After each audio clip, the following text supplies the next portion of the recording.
ಇವತ್ತು ನಾವು ರಾಷ್ಟ್ರೀಯ ಅಪರಾಧ ತಡೆ ಹಾಗೂ ಮಾನವ ಹಕ್ಕುಗಳು ಭಾರತ ಪರಿಷತ್ ಈ ಒಂದು ನಮ್ಮ ಸಂಸ್ಥೆಗೆ ಜಿಲ್ಲಾಧ್ಯಕ್ಷ ಆದಂತಹ ನನಗೆ ಒಂದು ದಾಂಡೇಲಿ ನಗರದ ಅಂಗನವಾಡಿ ಶಿಕ್ಷಕಿ ತನ್ನ ಮೇಲೆ ಸುಮಾರು 3-4 ವರ್ಷಗಳಿಂದ ಮಾನಸಿಕ ಮತ್ತು ಲೈಂಗಿಕ ಕಿರುಕುಳ ಒಬ್ಬ ನಗರಸಭಾ ಸದಸ್ಯರು ದಶರಥ್ ಬಂಡಿವಡ್ಡರ್ ಅಂತ ಅವರಿಂದ ಸದಾ 3 ವರ್ಷಗಳಿಂದ ಲೈಂಗಿಕ ಕಿರುಕುಳ ಆಗ್ತಾ ಇದೆ. ಹಾಗಾಗಿ ಅವಳು ಆ ಒಂದು ಹಿಂಸೆ ಆ ಒಂದು ಕಿರುಕುಳವನ್ನ ತಡೆಯಲಾರದೆ DC ಅವರಿಗೆ ಹಾಗೂ ಮಹಿಳಾ ಆಯೋಗಕ್ಕೂ ಕಳೆದ 9ನೇ ತಾರೀಕಿಗೆ ಒಂದು ಕಂಪ್ಲೇಂಟ್ ಅನ್ನ ಅಲ್ಲಿ ಕೊಟ್ಟಿರ್ತಾರೆ. ಅದರ ನಂತರ ಅವಳಿಗೆ ಮೇಲಿಂದ ಮೇಲೆ ಒತ್ತಡ, ಅಂದ್ರೆ ಆ ಕಂಪ್ಲೇಂಟ್ ಅನ್ನ ನೀವು ವಾಪಸ್ ತಗೊಳ್ಬೇಕು ಅಂತ ಮೇಲಿಂದ ಮೇಲೆ ಅವಳಿಗೆ ಒತ್ತಡ, ಜೀವ ಬೆದರಿಕೆ ಇದೆಲ್ಲ ಬಂದಿರೋದ್ರಿಂದ ಅವರು ನನ್ನ ಹತ್ರ ಅಂದ್ರೆ ರಾಷ್ಟ್ರೀಯ ಅಪರಾಧ ತಡೆ ಮತ್ತು ಮಾನವ ಹಕ್ಕುಗಳು ಭಾರತ ಪರಿಷತ್ ಜಿಲ್ಲಾಧ್ಯಕ್ಷರಾದಂತಹ ರೇಣುಕಾ ಬಂದಮ್ಮದಂತ ನನ್ನ ಹತ್ರ ಬಂದು ಅವರು ತಮ್ಮ ಅಳಿಲನ್ನ ಹೇಳ್ಕೊಂಡು ನಮ್ಮ ಹತ್ರನೂ ಒಂದು ಕಂಪ್ಲೇಂಟ್ ಅನ್ನ ದಿನಾಂಕ 3ನೇ ತಾರೀಕಿಗೆ ಇದೇ ತಿಂಗಳು ನಮ್ಮ ಹತ್ರ ಬಂದು ಕಂಪ್ಲೇಂಟ್ ಅನ್ನ ಕೊಟ್ರು.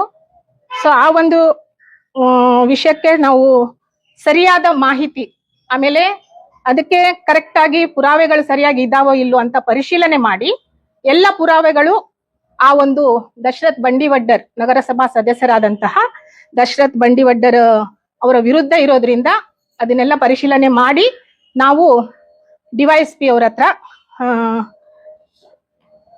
ಯಾವ್ದಿನ 5ನೇ ತಾರೀಕಿಗೆ DYSP ಅವ್ರ ಹತ್ರ ಹೋಗಿ ಆ ಒಂದು ಕಂಪ್ಲೇಂಟ್ ಅನ್ನ ದಾಖಲೆ ಮಾಡಿದ್ವಿ.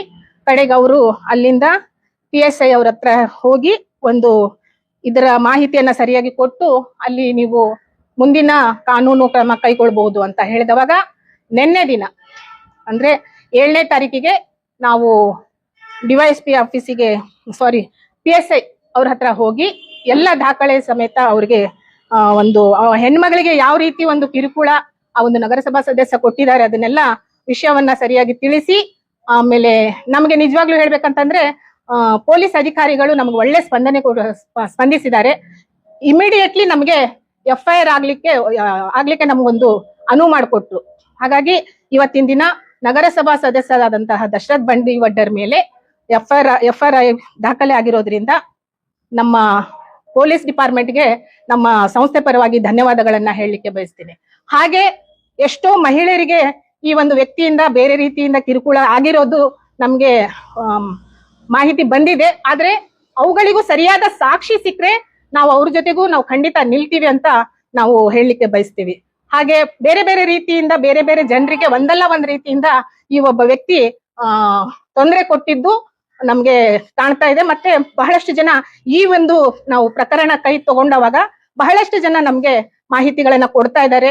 ಅದೇ ಆ ಮಾಹಿತಿಗಳನ್ನ ನಾವು ಪರಿಶೀಲನೆ ಮಾಡಿ ಸರಿಯಾದ ಮಾಹಿತಿ ಇದ್ರೆ ತಪ್ಪದೆ ಆ ಒಬ್ಬ ವ್ಯಕ್ತಿಯ ಮೇಲೆ ನಾವು ಕಾನೂನು ಕ್ರಮ ಇನ್ನೂ ಹೆಚ್ಚಿನದಾಗಿ ನಾವು ಮಾಡ್ತೀವಿ.